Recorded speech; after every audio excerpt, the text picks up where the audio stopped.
Let me ask you something right now, and I want you to answer it honestly. When was the last time you looked in the mirror and truly respected the person staring back at you?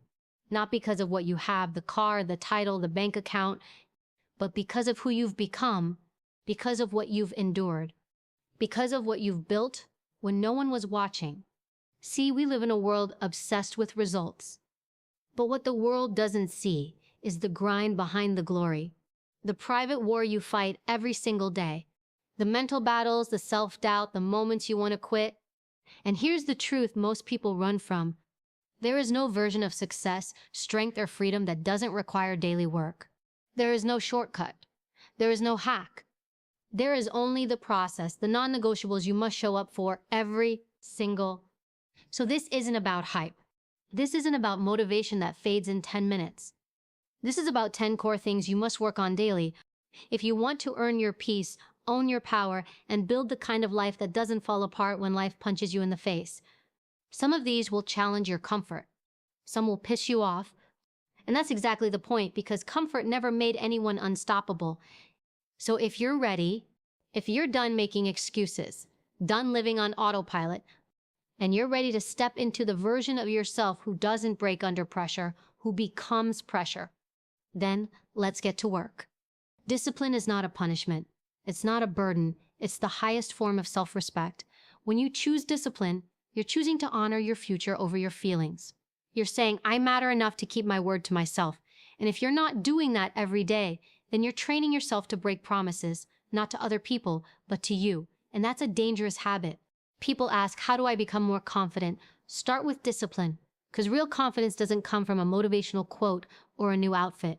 It comes from doing the things you said you would do over and over again until it becomes your identity. Confidence is built quietly in the dark hours when nobody is watching and you still choose to show up. That's where it's earned. The reason so many people feel lost is because they treat discipline like it's optional. They do it when it's convenient, when it feels good. But that's not discipline. That's preference. That's impulse. Discipline is doing the work, especially when it doesn't feel good. It's waking up when the bed feels warm. It's putting in reps when you're tired. It's saying no to things that numb you, even when they're easy escapes. Every day you have two choices. Let your feelings lead, or let your principles lead. And if your feelings are in charge, they'll pull you into distraction, laziness, excuses, and comfort. But principles, discipline, will carry you through resistance, fatigue, fear, and failure. Let me be brutally honest with you. Life doesn't care how you feel. Your dreams don't care if you're tired. The world won't hand you results just because you want them. It hands them to the person who keeps showing up, no matter what. So if you think discipline is hard, try living with the regret of knowing you gave up on yourself. That pain? That's harder. You don't need to overhaul your whole life in a day. But you do need to start showing up for yourself today. Discipline is a practice. It's a skill. You can't wait for motivation to arrive. Motivation is a spark. It burns out. Discipline is the engine. You build it brick by brick. So ask yourself, what one thing will I commit to today? No matter what. Not 5, not 10, just one. One thing that if you repeated it every single day would change your life. Maybe it's waking up at a certain time and not snoozing. Maybe it's hitting the gym, even if it's just 20 minutes. Maybe it's reading 10 pages of a book that sharpens your mind. Maybe it's writing, meditating, cold showers, walking. It doesn't matter what it is, as long as you do it every day. Why? Because consistency compounds. Discipline stacks. Every time you show up, you're casting a vote for the person you want to become. And no, you won't always feel like doing it. In fact, expect resistance. Resistance is part of the process. It's not a sign to stop. It's a sign you're on the right path. You're not training just your body or your schedule. You're training your mind. You're developing grit, endurance, mental stamina. And once you realize that you can command yourself to act, not your emotions, not your excuses, you become dangerous. You become unshakable. But here's the key. Discipline isn't just about doing hard things. It's about doing the right things. It's not busy work. It's focused work. It's being intentional about how you spend your time, who you give your energy to, and what habits you reinforce. Because every action you take is a vote, and those votes add up. So ask yourself, am I voting for the life I say I want, or am I voting for my comfort zone? Let me tell you something most people don't want to hear. No one is coming to save you. There's no perfect moment, no magic formula, no mentor who will suddenly make it easy. It's just you and your willingness to do the work every day, without applause, without validation, without shortcuts. But here's the beauty. Once you stop negotiating with yourself, once you stop quitting on yourself, you realize something powerful. You don't need motivation because now you have momentum. And momentum, that's where transformation lives. You can't control the chaos outside of you, but you can control the rituals, the structure, and the standards you live by. That's your power. That's your edge. When everything around you feels uncertain, discipline gives you certainty in yourself. So build the routine, set the standard, keep the promise, not because it's easy, but because you're worth it, because your goals are worth it, because your future deserves a version of you that doesn't fold when life gets heavy. You don't rise to the level of your dreams, you fall to the level of your discipline. So rise, and don't look back. Your words are not just sounds you make with your mouth. They are commands, they are codes, they are the architecture of your reality. Every time you speak, especially to yourself, you are shaping the world you live in, not the world outside, but the one inside your head. And that world determines everything: the way you think, the way you act, the way you fight, the way you quit, the way you show up. All of it begins with language. That's why you have to be ruthlessly intentional with your words every single day. Most people are walking around repeating stories they never chose, stories someone else gave them. A parent, a coach, a teacher, a bully, a moment of failure. And they repeat these stories like gospel. I'm not good enough. I'm not ready. I'm not smart. I'm not meant for this. And they don't realize that every time they speak those words, even if only inside their head, they are reinforcing a narrative that keeps them small, that keeps them safe, that keeps them invisible. And here's the truth. The brain doesn't know the difference between fact and fiction. It only knows repetition. Say it enough times and your mind will believe it. Live it enough times and it becomes your identity. You can't build an unshakable life with shaky language. You can't speak weakness and expect strength. You can't talk about all the things that could go wrong and expect to feel courage. Words matter. They are the first domino. You don't need to be perfect, but you need to be aware, because every word you choose is either reinforcing your power or robbing you of it. How do you speak to yourself when no one's around? That's the real test. When you look in the mirror, do you build yourself up or break yourself down? Because if you're constantly criticizing yourself, judging yourself, doubting yourself, you're not being humble, you're being destructive. You're planting poison in your own soil and expecting something beautiful to grow. That's not humility. That's sabotage. And it's not just the obvious negative words you need to watch, it's the subtle ones. The throwaway lines. The casual self-deprecation. I'm so stupid. I'll never figure this out. I'm just not that kind of person. These sound harmless, but they aren't. Your mind is listening every single time, and it's taking notes. You may laugh when you say it, but your brain doesn't. It takes you literally. And what you reinforce, you repeat. What you repeat, you believe. What you believe, you become. So start paying attention. Audit your language like your life depends on it, because it does. Start replacing those statements, not with fake affirmations or delusional positivity, but with strength, with truth, with direction. Instead of I can't, try I'm figuring it out. Instead of I'm not good enough, say I'm still growing into this. Instead of I'm always messing up, say I've made mistakes, but I'm learning from them. That shift in language might seem small, but it's everything. It turns you from a victim of your story into the author of it. Language isn't just about what you say out loud. It's also what you allow in. Be careful who you listen to. Be careful what voices you let echo in your head. If you surround yourself with people who complain, who gossip, who speak defeat into every opportunity, that becomes your soundtrack. You will absorb that energy, that doubt, that fear, and you'll start to speak it too. So protect your mental space. Curate your inputs. Listen to people who speak to your potential, not your limitations. Speak to yourself like someone you are responsible for protecting. Every single day, you have the opportunity to rewire the way you speak. And when you do that, you rewire the way you think. Your words become your focus becomes your action, and your action becomes your results. But it starts with a decision. I will no longer use language that makes me small. I will no longer tolerate speech, internal or external, that robs me of my agency. I will speak power. I will speak purpose. I will speak with intent. And I will live like someone who means what they say. You don't need to fake positivity. You need to be real, but strong. You can say, this is hard, and I've got this. You can admit, I'm scared, and I'm doing it anyway. That's not lying. That's leadership. That's training your mind to hold both truth and power in the same breath. That's what warriors do. They don't lie to themselves, but they refuse to speak defeat. They choose words that light the fire, not words that kill the spark.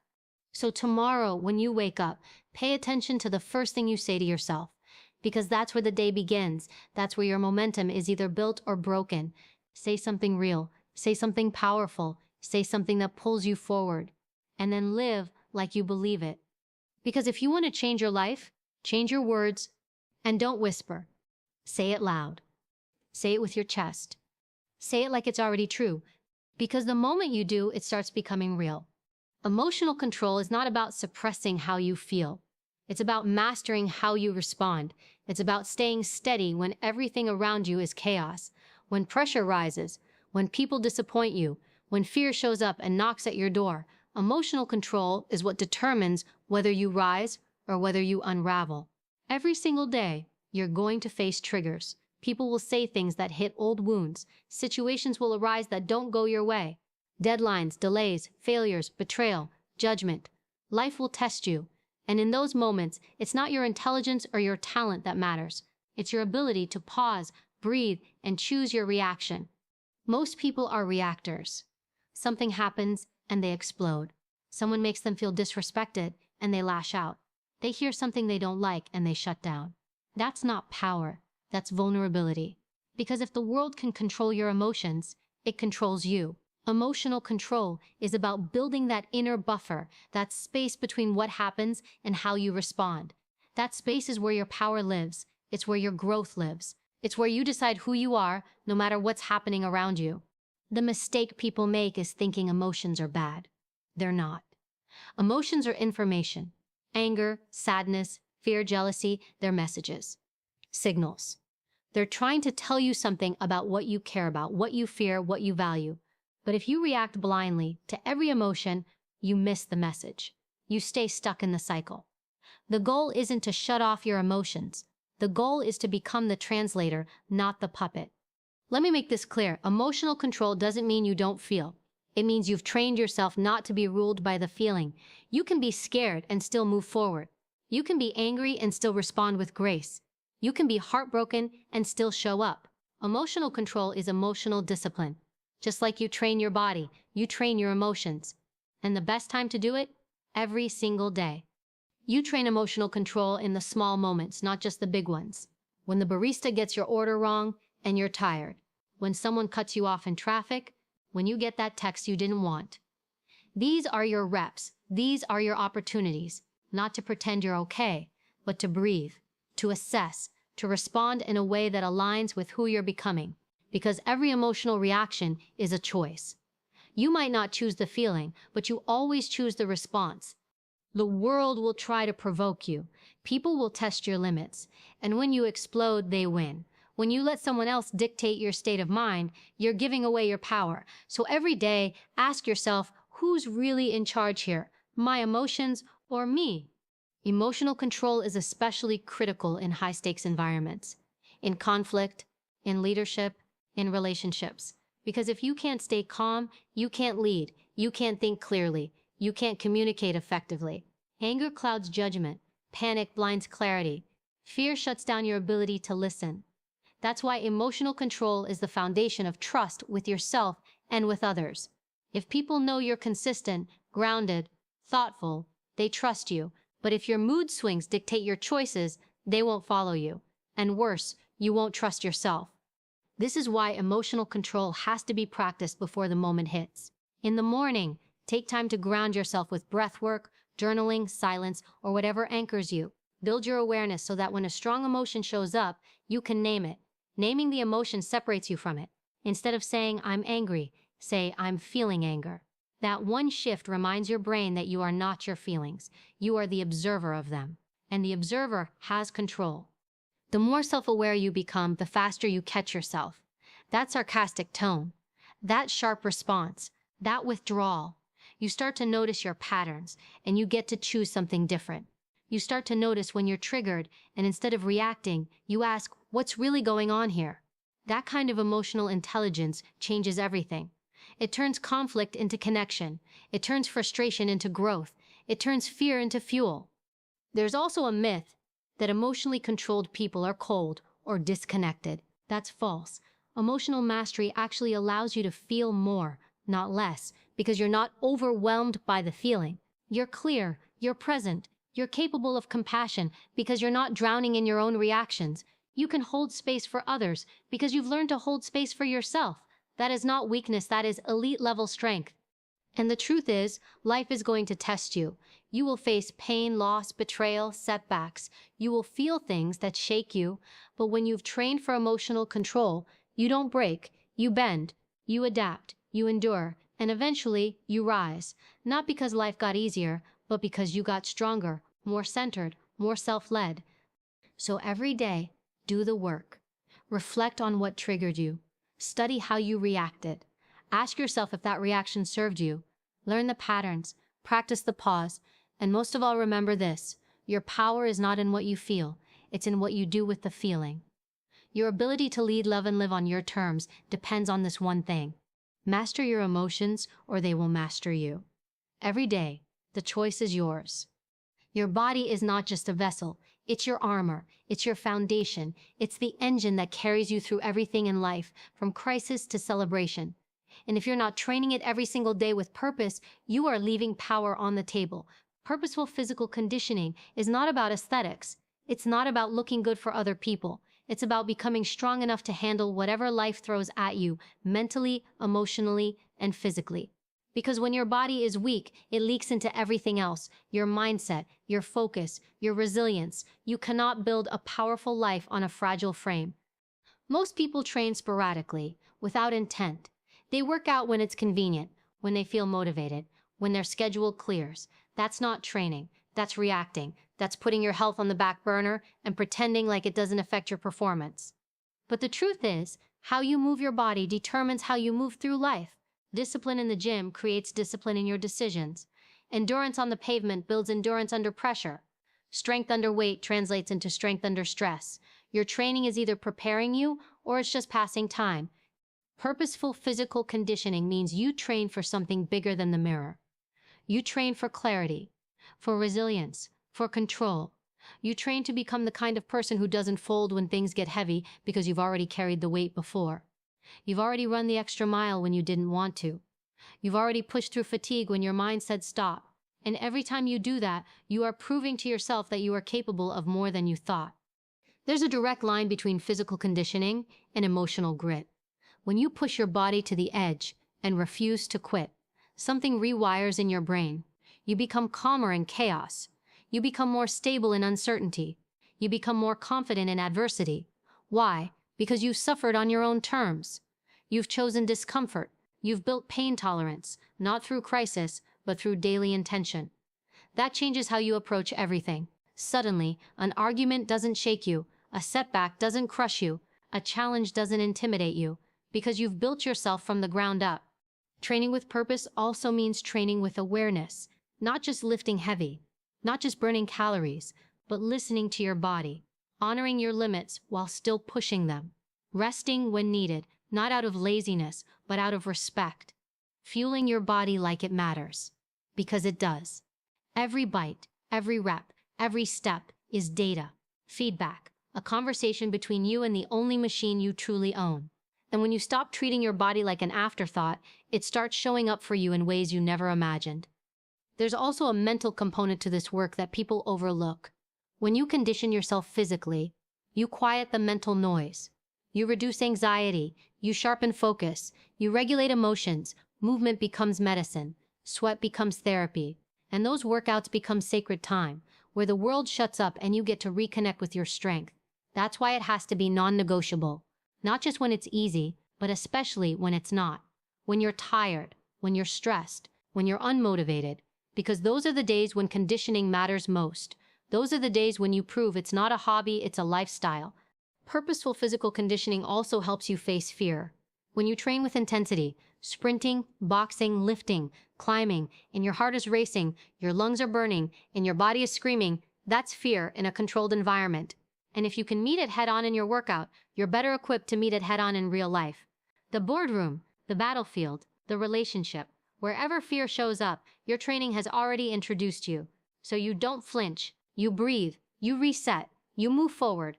It's also important to recognize that your physical state directly impacts your presence. If you walk into a room slouched, exhausted, and out of breath, people feel that. And worse, you feel that. But if you enter strong, centered, and alive, with energy that radiates from the inside out, that's a force multiplier. That changes the way people engage with you. That changes the way you see yourself. It's not arrogance, it's alignment. When your body and mind are operating together, you become magnetic, powerful, effective. You become a leader, not just in title, but in energy. So if you've been coasting, it's time to recommit. If you've been showing up halfway, it's time to go all in. Not for vanity, not for social media, but because your mission demands a body that's ready for the fight. Your family, your career, your goals, they all need you at your strongest. Not just someday, but now. Because you don't rise to the level of your ambition. You fall to the level of your conditioning. Train daily. Train with purpose. Make it sacred. Make it non-negotiable. And remember this, a strong body builds a strong mind, and a strong mind changes everything. You don't get what you want. You get what you train for. Growth isn't something you stumble into. It's something you chase. Every day, relentlessly, with grit, with hunger, and with intention. Because the truth is, if you're not growing, you're shrinking. There is no neutral. Life doesn't pause so you can get your act together. The world keeps moving, challenges keep coming, and you either evolve or get left behind. But growth on its own isn't enough. It has to be paired with something deeper, integrity. The kind of integrity that keeps you grounded while you're leveling up. The kind of integrity that makes sure who you're becoming still honors who you are. Because if you grow in skill but lose your character, you haven't grown. You've drifted. Relentless pursuit of growth means refusing to settle. It means waking up every single day and asking yourself, where can I be better? Not because you're broken, but because you're committed. Because you know there's always another level in your mindset, your craft, your discipline, your leadership. It's about being honest with yourself, brutally honest. You look in the mirror and instead of avoiding your flaws, you confront them. You get curious about them, and then you go to work. Because growth doesn't happen by accident. It's built in discomfort. It's earned through repetition, and it demands consistency long after the motivation wears off. But here's where most people get it wrong. They chase growth in one area while ignoring the rest. They build their business and let their health go. They develop their mind and neglect their relationships. That's not mastery, that's imbalance. And imbalance eventually breaks you. Growth must be holistic. You don't just upgrade your outer world, you upgrade your inner world too. The way you think, the way you treat people, the way you show up when nobody's watching. Because real growth isn't just about what you accomplish, it's about who you become in the process. And that's where integrity comes in. Integrity isn't just about being honest, it's about being aligned. It means your actions match your values. It means doing the right thing, even when it's inconvenient, even when it costs you, especially when no one will find out. Because integrity isn't about optics, it's about ownership. You don't cut corners, you don't lie to win, you don't sell out for applause. You lead yourself first, and when you mess up, because you will, you own it. You don't blame, you don't hide, you don't pretend, you take responsibility. That's integrity. That's what builds trust with others and with yourself. If you're pursuing growth without integrity, what you're really doing is building a facade. It might look good from the outside, but it's hollow, and eventually it collapses. The pressure catches up, the cracks widen, because when your growth outpaces your character, you become dangerous to yourself and to others. But when your character leads your growth, you become unstoppable, grounded, respected, unshakable. Relentless growth also means being willing to be uncomfortable constantly, because comfort is the enemy of progress.